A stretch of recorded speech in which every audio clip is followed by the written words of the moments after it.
مردار تو ایک ہوتا ہے نا، انسان پہلے، انسان حرام ہے نا، مردار بھی حرام ہے.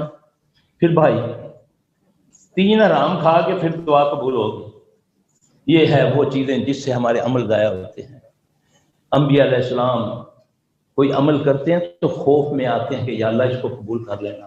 ابراہیم علیہ السلام باپ بیٹا دونوں خانہ کعبہ کی تعمیر کر رہے ہیں اور فکر یہ ہے اور دعا مانگتے جا رہے ہیں ربنا تقبل منا انک انت السمیع العلیم وتب علینا انک انت التواب الرحیم.